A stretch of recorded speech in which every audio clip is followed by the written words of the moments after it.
say that we'll actually do some videos, we actually release some videos on signals and systems. Today we are moving to one of the very important topic in signals and systems, which is actually linear time invariant system. Why is this very topic very important? Because it forms the basics of everything that has to be linked and everything that has to be applied in signals and systems. Because why signals is very important to system is because every system is designed to actually accept some signals. Don't let me say just a signal. To actually accept some signals, and in the black box, some operation should be performed and then produce an output. Now today we want to really delve into what really happened in the black box. What I'm saying is this: that I have this. This is my black box. This is my black box. Then I have some signals being fed here.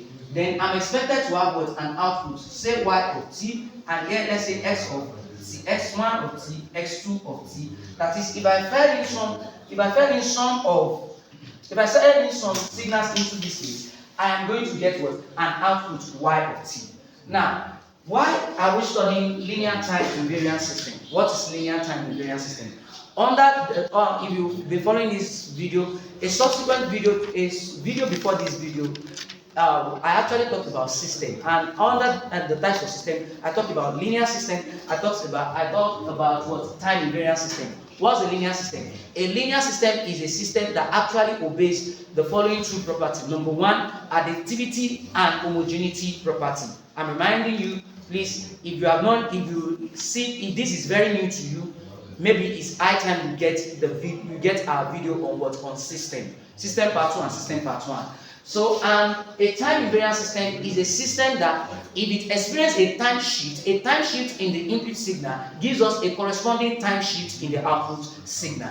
Now, when we bring these two systems together, we have what? Linear time invariant system. That is, a linear time invariant system is a system that shares both the properties of a linear system and a time invariant system. That is, what I'm saying is that a linear time invariant system actually have property of homogeneity and have property of additivity at the same time. Have a property that if I have a shift in the input signal, I get the same shift in the output signal.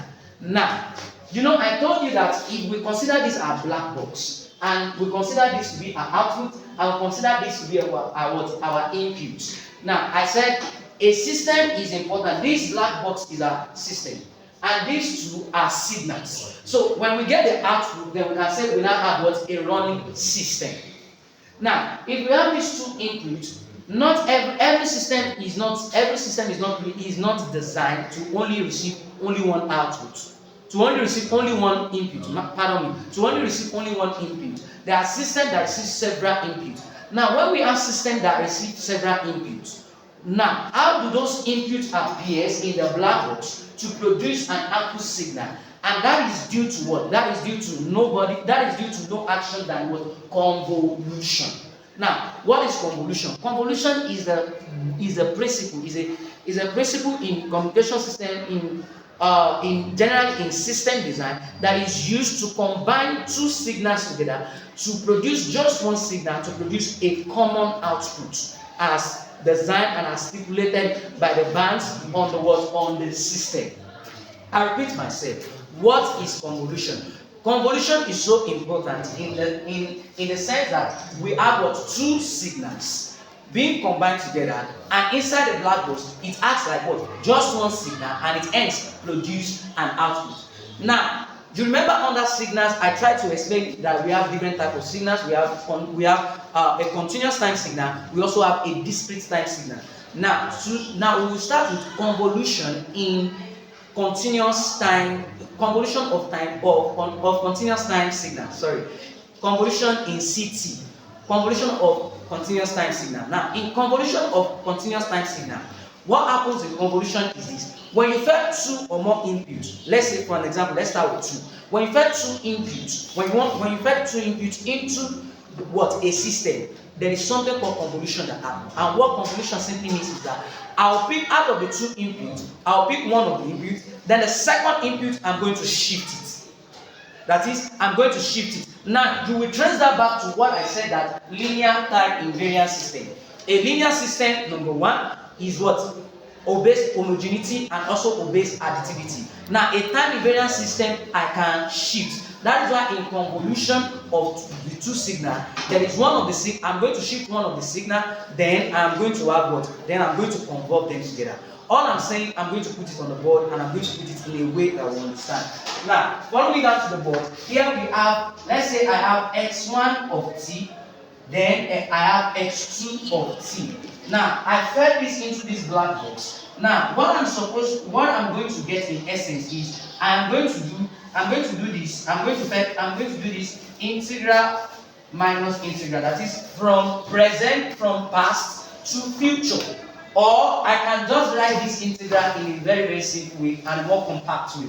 I can just actually use this and I say, or, that is an or point that is given and that is stated for what? X1 and X2, which is my signal. Then I will have what? X1 tau, then X2, and I will have what? And I will have T minus tau. Then I will have D tau. Now, what I've just done here is, you know what I'm giving X1 in terms of T. So in that case, I will make my tau a dummy variable. What's a dummy variable? A dummy variable is just a language used by mathematicians generally to just tell you that, okay, that variable is not really real, but they use it to replace the actual variable. So here I will have x1 tau. Now this, instead of having x1 t, I have done what? I've made tau my dummy variable. So now I have what? X1 tau. Then here I will now shift my x2 tau. This is what I'm saying about time invariant part of what? Of a linear time invariant system. Because it's under linear time invariant system that will have what we call convolution. So in that case, I'm going to have x2 tau. I have shifted x2 tau by what? I have shifted x2t by tau. So I have x2t t minus tau. This is what? This is actually that I have actually delayed this signal. I've actually delayed what? X2 of t by what? By tau. This is what I mean. I said I'm feeding this one. I'm feeding two signals into this black box. I can't feed them at the same time. One thing you should know is, if I really want to get an output here, I can't feed them at the same time. I can't feed them simultaneously. There must be a time lag when I'm feeding x1 to what? X2. There must be a time lag. That time lag is what we now call what? Time invariant. That is why when I want to do a convolution, which is going to give me the output, to this signal, say y of t, which is the output here, I have to what? I have to shift one of the signal by what? By tau. And now let me quickly say this, and this is the best way to say this. The kind of signal you shift, and because oftentimes in convolution, one of the problems people do have in convolution is, what signal am I to shift? What signal am I not to shift? The kind of signal you are going to shift in x1 or between x1 and x2 is going to be quintessentially be dependent on which one is more complicated, which one is less complicated.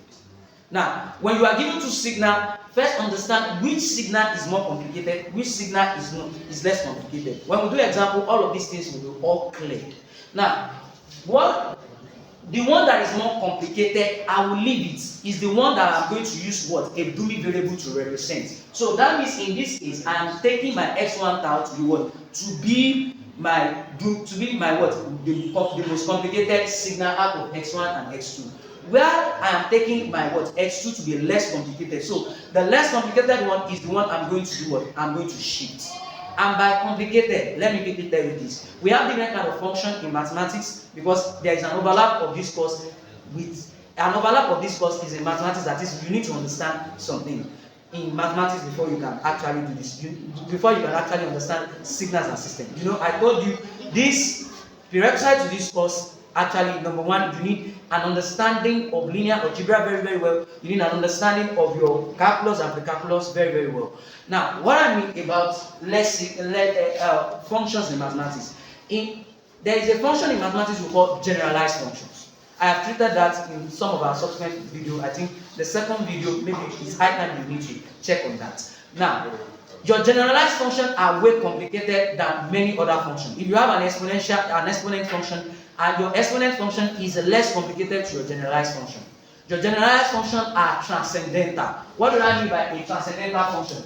Any transcendental function is a function if I divide f of x. Now, my f of x is divided into, let me say, I have something here, let me say x plus 1a, then I have x minus 1a, then there is a boundary value here, which I don't know, let's say x greater than a, let me assume x less than a, x greater than a. Now, you see, for every, this function is actually dependent on what? On whatever I am doing. That is, when x is less than a, I have this. When x is greater than a, I have this. This shows that this function is actually way complicated than just my exponential function. If I define the function, f of x is equals to e raised to power minus x. This is direct.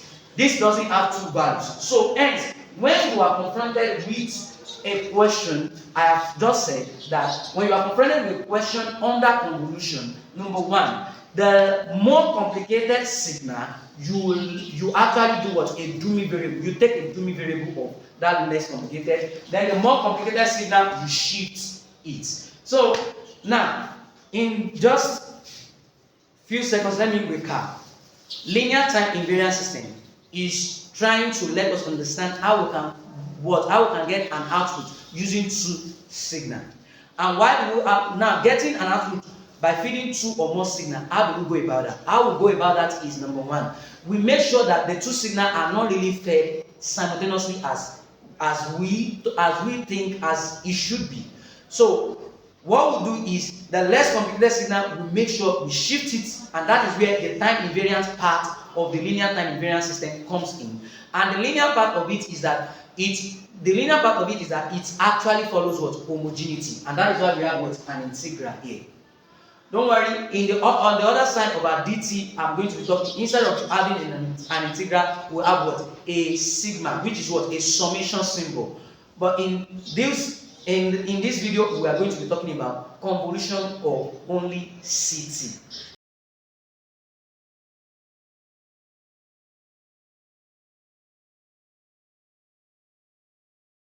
So welcome back. Now here is the problem. Now this problem is just, let me say, the basic, and I hope that after I must have solved this problem, you should be able to solve and do anything on convolution or continuous time signal. Now, just be my guest as I continue with this very problem. This problem actually said we want to get an output of a system when two signals stated below were fed into its input. Now, x of t we have what? E raised to power minus at, which is u of t, and h of t we have what? U of t. Now, here is what I have to say here. Now, look at this. This is only true for what? A time, say t. And at the same time, which one is more complicated? What is more complicated here is what? Is u of t. Because u of t is actually your what? Your step function. Or you call it your if side function. What is your u of t? Because your u of t is like a piecewise function. Your u of t is simply, look at this, we have 1 and we have 0. And this is when t is greater than or equals to 0, and this is when t is what? Less than 0. That is, u of t is 1 when t is greater than or equals to 0, and u of t is 0 when t is what? Is less than 0. So x, this looks way complicated than this.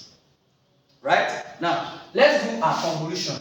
Our convolution, let's say, is y of t, since we have been given that, okay, int, let your y of t be the output. So what we do here is integral t as t going to infinity, t going to minus infinity from past to a time t which I do not know. That t can be infinity, but I know that t is going to be defined. Now, because for this to be a linear and a time invariant system, that simply means that the output is the time at which I'm going to be getting the output is defined. Because if the time I'm getting the output is not defined, hence it goes against the principle of what? Homogeneity. If you really do not understand this, maybe you should go back to some of our videos in the past that we have done on what? Signals and systems. Now here I have t minus infinity.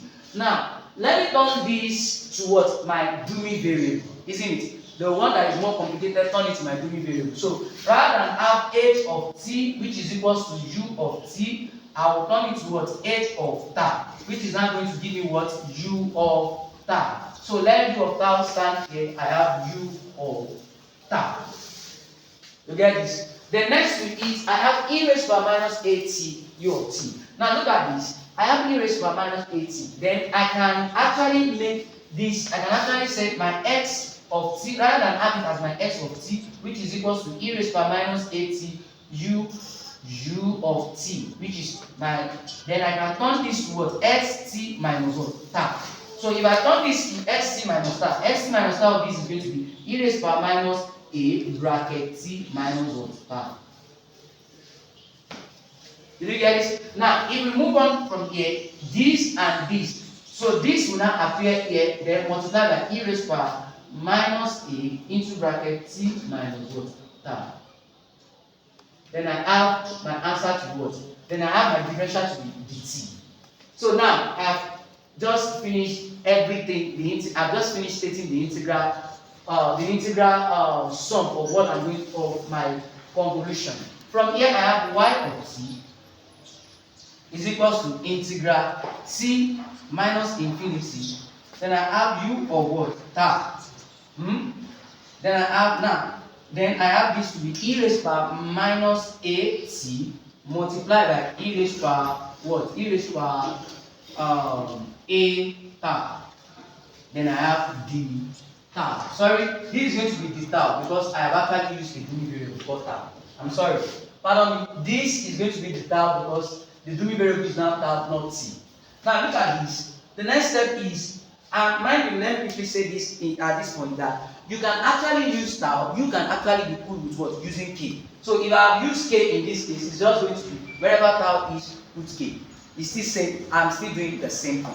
Now look at this. I'm using the tau. Now look at this. I can say this reduces this to what? 0. Because we all know that when t is greater than, or when t is what? Less than 0. When t is in the past, that is 0 to minus infinity. What is my u of t? My u of t is going to be what? 0. And the same goes for what? U of tau. Because tau is just what? A dummy variable. So in that case, I have integral t 0. Then I have e raised to power minus at, e raised to power a tau, then d tau. Then at this point, I can move on to this other side of the board and make and solve everything completely. Since my differential is d tau, not dt, e raised to power minus at is like what? It's like a constant and it can move to the back. So I have e raised to power minus at integral t and I have 0, e raised to power what? A tau d tau. So in this case now, I can differentiate what is here. If I can integrate what is here. If I integrate this, this is simple, this is going to be simple. E raised to power minus a tau over a. Over a, then I have here t to 0, e raised to power minus at. So if I continue from here, I have e raised to power minus at, which is now going to give me whatever I have here as what? E raised to power minus at over a minus 1 over a. Then I have this like this. Now moving on, if I want to solve this completely, I'm going to have e raised to power minus at multiplied by e raised to power minus e raised to power at over a minus e raised to power minus at over a. Now everything here reduces to what? 0, which is going to give me 1. Hence I have 1 over a minus e raised to power minus at over a. Hence my output is going to be 1 over e raised to power minus at over a. Hence my y of t, which is the required convolution and the output, is going to be 1 minus e raised to power minus at over a. You can see everything we've just done in this problem is for us just to understand the basis of what we have been saying, which is now we are in u of t e raised to power minus at. Learn your dummy variable, change your t to a dummy variable, and you can as well change everything that is here from tau, turn everything to k. You can as well use any variable of your choice, which is going to be k, but mindful of what you are using as a what, as a differential. You know, I almost made a mistake right here. So everything that is, whenever I sit down, I turn it to k, the answer will still be the same. So here whenever I sit down, I turn it to k, this becomes k, this becomes k, and this becomes k, this also. Then moving on from here, I will have everything here to be, this is going to become k, and this will become k, this is going to be k, and finally whatever I'm going to be getting is still going to be what? It's still going to be this. So let me also check for wherever I have not placed my k that may confuse anyone. This is h of k, t minus k, e raised to power minus, then decay, then oh, this tau is going to turn to k also. So if I cancel it, I'm going to have 0 still. So you can see everything is just about the change of variable. Either I use k, either I use tau, you are still going to get your answer to be this, because this is what is going to be our output for this kind of question. Thank you, and I must say that in the next video I'm going to be starting with I'm going to be starting with the discrete time convolution. And in discrete time, before discrete time convolution, because oftentimes students have a problem working with that summation symbol. It's always the summation symbol that is always giving the problem. So in the next video, make sure you like, you subscribe, you share this video, and comment. Then in the next video, I'm going to be teaching about DT convolution, which is discrete time convolution. And discrete time convolution, I won't start like that. I won't just start with discrete time. I'll first treat major summation that might happen, that we might have to encounter on our way or on our journey along the discrete time convolution. So thank you very much. Like, subscribe, and share. Welcome back. Now I'm going to be teaching and I'm going to be explaining convolution of discrete time signal. Now before we go to the convolution of discrete time signal, if you've been watching this video and at this point you've not liked, you've not subscribed, you've not shared, you've not recommended it to your friend who is actually doing a course relating to signals and systems, maybe anywhere in the part of the world, you are not doing this channel a good favor. A prayer for the channel is equivalent to one like, one subscription, one click of subscription button, and one comment, then one share also. It's like a real prophetic prayer for this channel. So now let's move to discrete time signal. Now in a discrete time signal, what we'll do in a continuous time signal, you see me using what?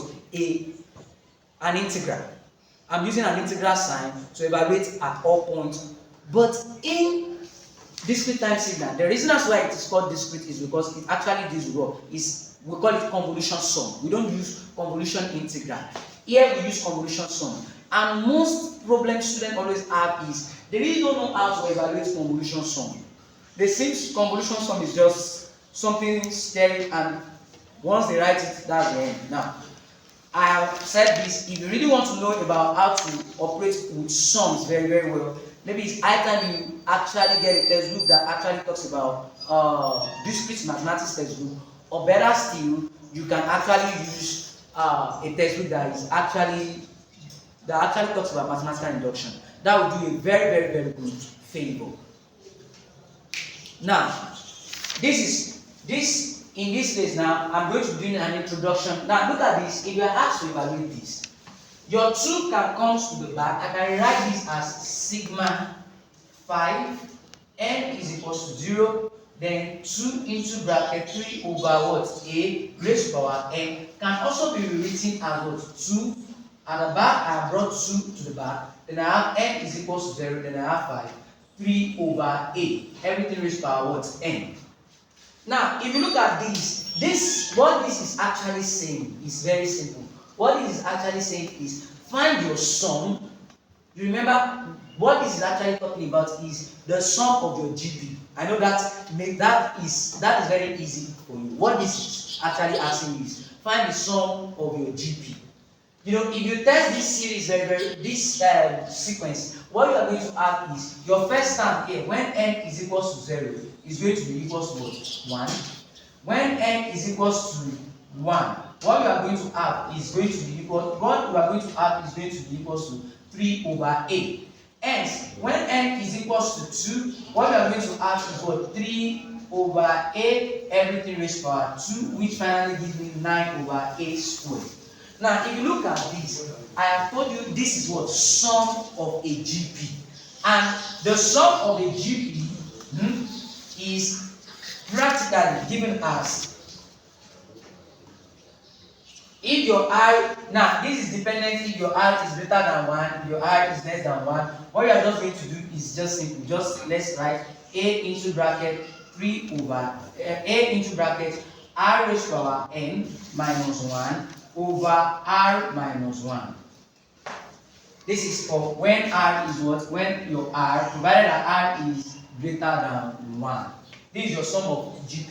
Now, your sum of GP again is still the same thing as a into bracket 1 minus r raised to power n bracket over what? 1 minus r. This is for when r is less than 1. You can see this is actually basic, but the fact that this is not stated for you that find the sum of the GP.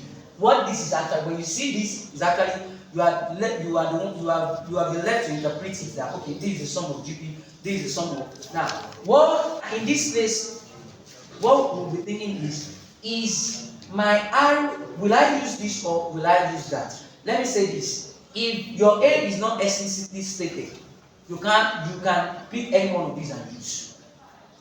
And mind you state your assumption.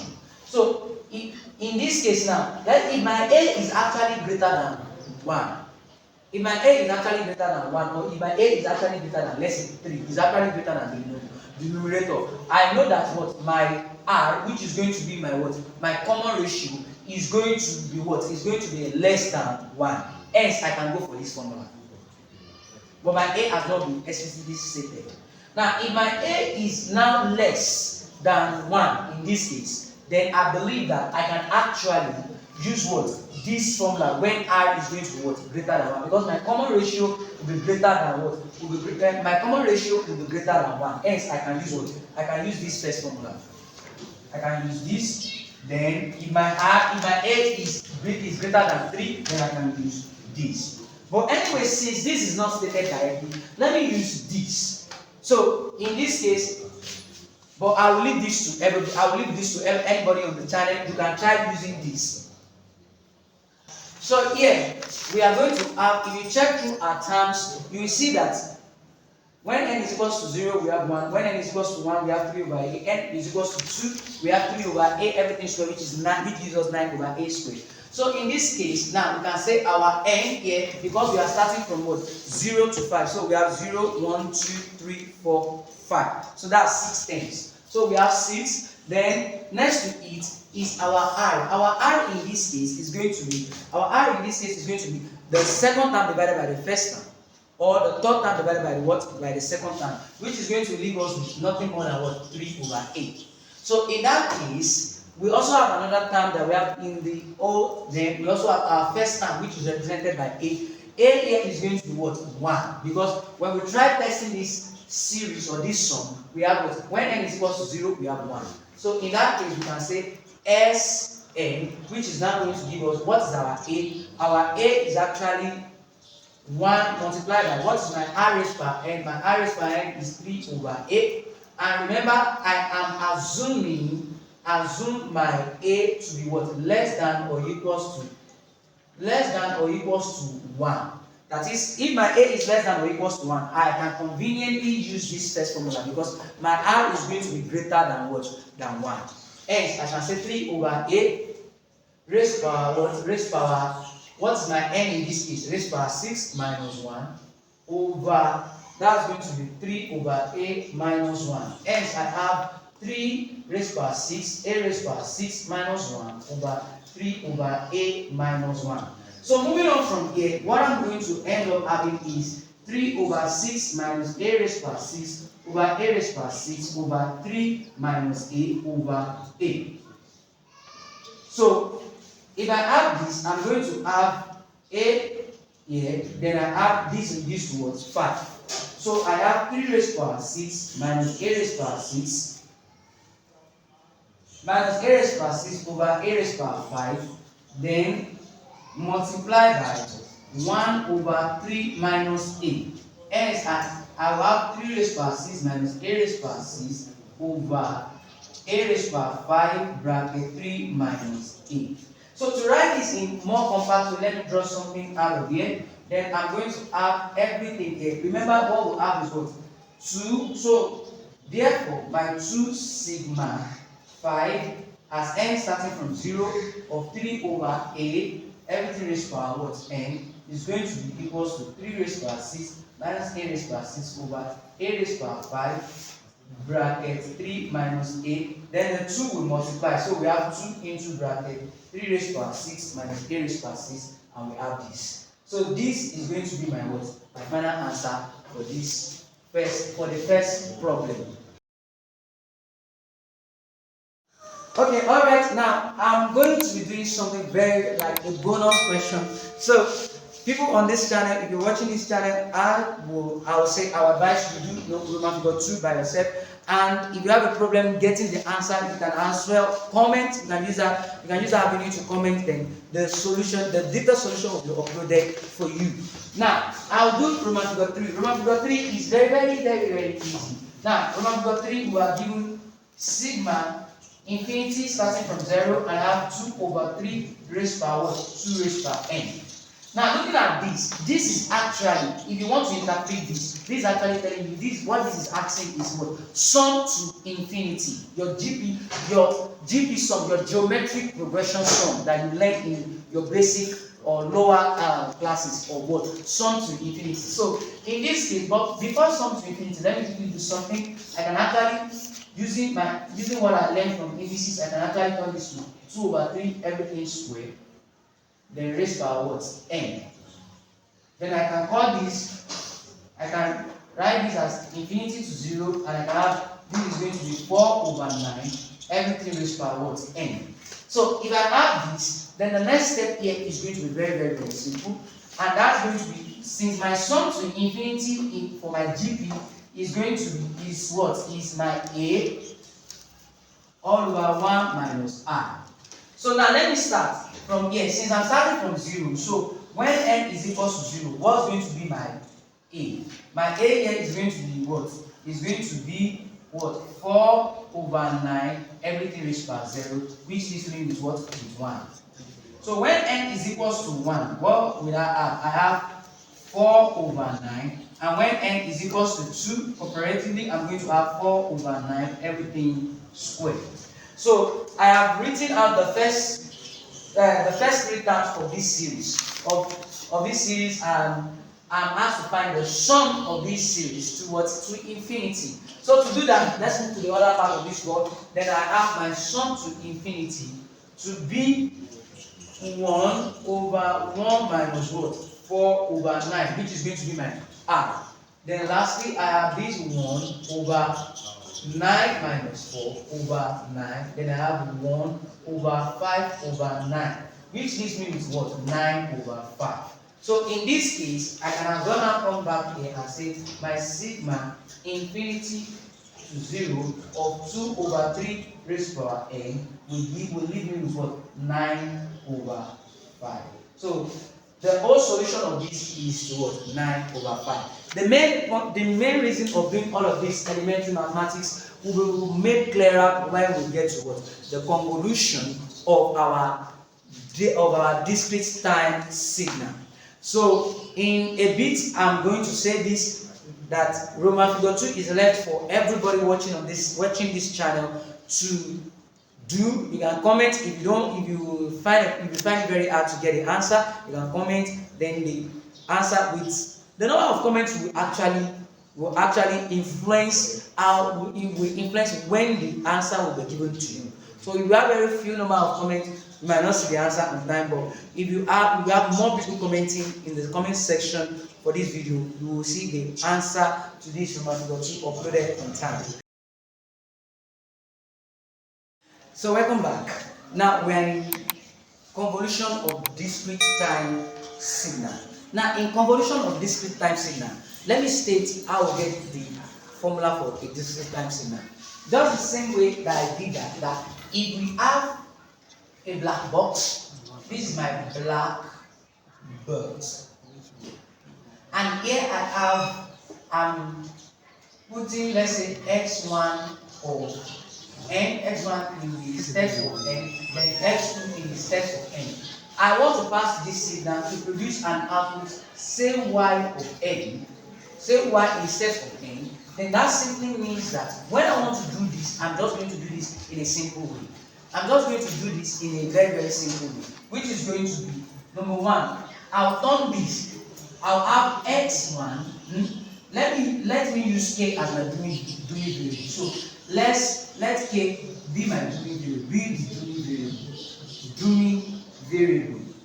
I think by this time in this video, I don't know how to explain what a doing variable is. If you have a problem understanding doing variable, you can look up any mathematics textbook. Mary L. Brown is a good mathematics textbook that would actually help you to understand what I'm actually saying about doing variable. So that's mathematics for engineers and scientists. Now, what you do here is, now, if I say x1 is my less complicated signal, is my more complicated signal, then I have x1k. Then my x2, which is instead of n, I can actually shift that and say n minus k. So now I will take a convolution sum here. So to get my output y in steps of n is going to be a convolution sum. A convolution sum from, let's say, n to starting from what? Starting from the past. Starting from the past, k minus infinity. Then I have x1 of k and x2 of n minus k. So this is what? This is how I say the convolution of the sum of two signals entering into this black box, producing what? An output y in steps of n. Now here is a problem that I'm going to be solving to illustrate everything I'm saying. In this case, we are given a problem which is the input and the impulse function of the discrete time LTI system. By LTI, I mean linear time invariant system. Is given as h of n, h in steps of n is equal to b of n u of n, x of n is in u of n. Now, the more complicated signal here, by this time in this video, you shouldn't be asking me which one is more complicated. The more complicated signal here is this piecewise function, which is the step function, or you call it each side function, u of n. Now, the less complicated one is what? B raised by n of u of n. So in this case, just be my guess as I solve this. That simply means, number one, this, which is my what? Which is the more complicated signal, I'm just going to use what? My less. I'm just going to use my doing variable, which is x of, I have x of n to be equal to u of n. By using my doing variable, I have x of k to be equal to what? U of k. And mind you, remember this, I've been told that u 0 is less than b, which is less than what? Which is less than 1. Then I move on from here and get my h of n. You know, I'm going to shift this signal. In convolution, one of the signals has to be shifted. That is why it's called linear time invariant system. And oftentimes, most of the system that is being designed by engineers are always going to be what? A linear time invariant system. That is why this is very, very germane to understanding signals and system and its applications. So here we have h of n to be equal to what? B of n, u of n. Here I can move on and say this is going to be my h of n minus k. N minus k is going to be b raised by what? N minus k. Then I have u of n minus k. So in that case, now let's go to our convolution sum. Let's use our convolution sum to get what? Our output. Now to get our output, this is going to be very, very simple.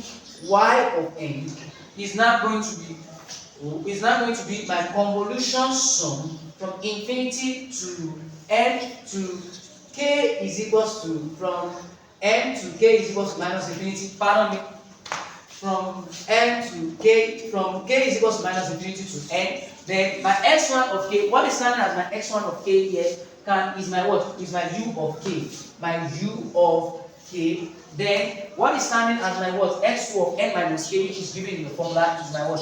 B raised power n minus k u. B raised power n minus k. Let me just hold on to that.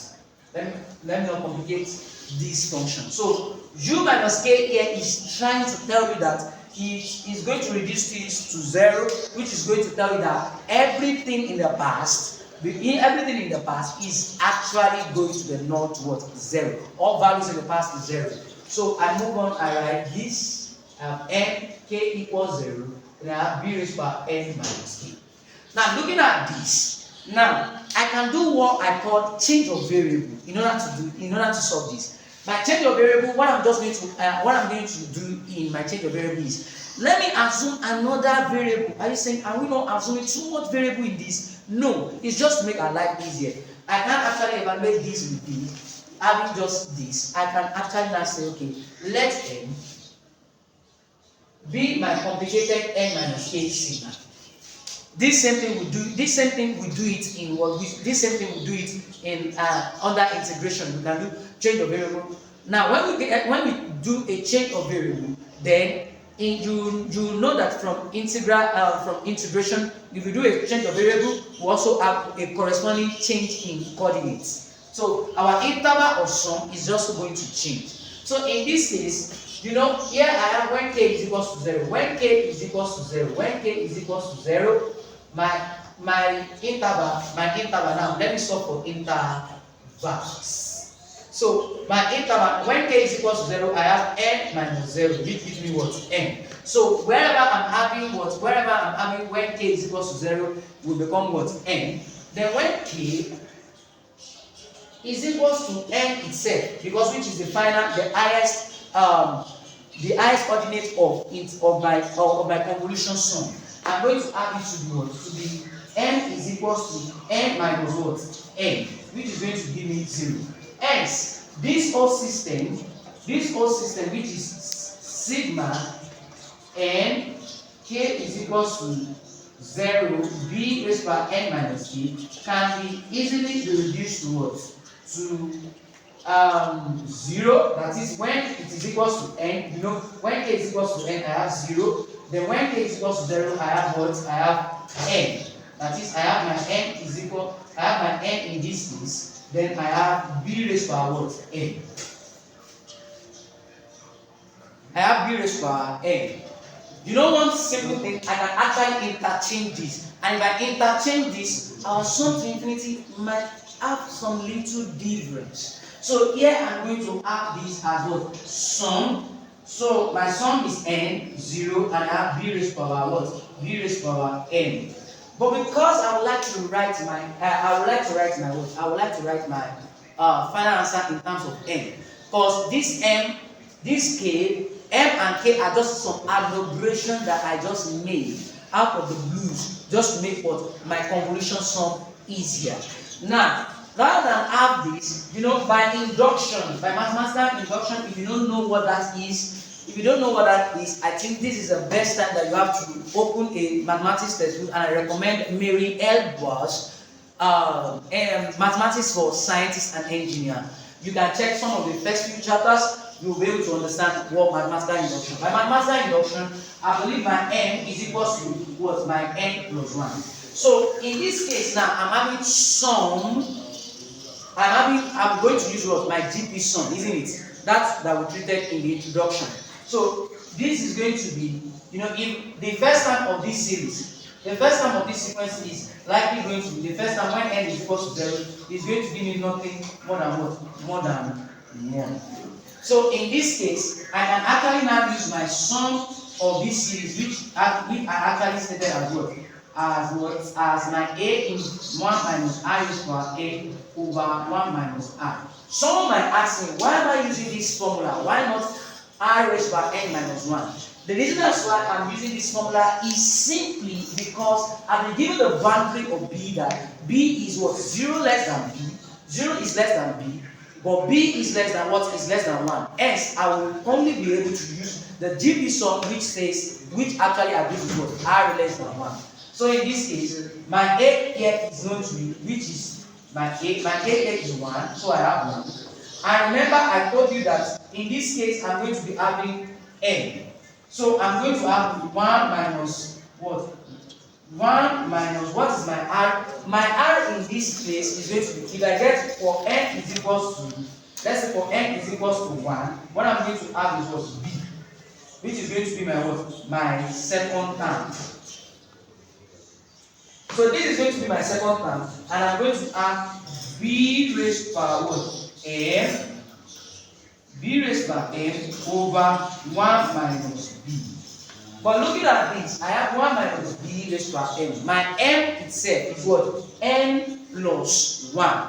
And why m is equal to n plus 1, I've told you, go to Mary L. Browse, is just because, now, you remember this is what I had when I changed my variable, but all of a sudden, I turn it up, I turn the whole thing up. I turn the whole thing upside. Now, the fact that I entertain this sum, the ordinate of this sum, is actually going to make what? My m, my mathematical induction to m is equal to n plus 1. Then I'm going to add this, if you can allow me stretch into this place. From here, I'm going to now add this to be what? Sn, which is going to be 1 minus b raised by n plus 1 over 1 minus b. Hence, my answer, which is my output y of n, is going to be equal to 1 minus b raised by n plus 1 over 1 minus b. I think at this point it is high time to just stop all of this and just tell you that, simply put, in convolution, repeat what you just need to know. Things you have to have in your mind when you are dealing with convolution, either of sum, either of convolution of time convolution, which is on CT or which is in DT. Number one, when you are given two signals, check for the signal that is less complicated and check for the signal that is more complicated. Oftentimes, these signals that can be represented in terms of piecewise function, I mean the likes of generalized function signals, are actually more complicated.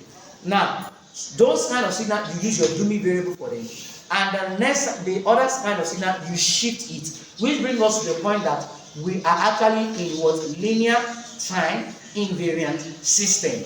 In CT, we actually use integration. In DT, which is my discrete time, we actually use what? We actually call it convolution sum. In CT, we call it convolution integral. So, in that case, I would like to say, to wrap this whole video up, you are not doing this video you are not giving us a great good, and you are not encouraging us if you don't like, you don't subscribe, and you don't even share this video, you don't just give us a like, you don't comment. So I would advise you, if you have any friends anywhere, share the video, like it, and drop a comment. Also, make sure, let's defeat YouTube algorithm by you subscribing to this very channel. Thank you very much. I would like to see your reviews in the comment sections. I'm really awaiting your reviews because that is going to be very big. Thank you.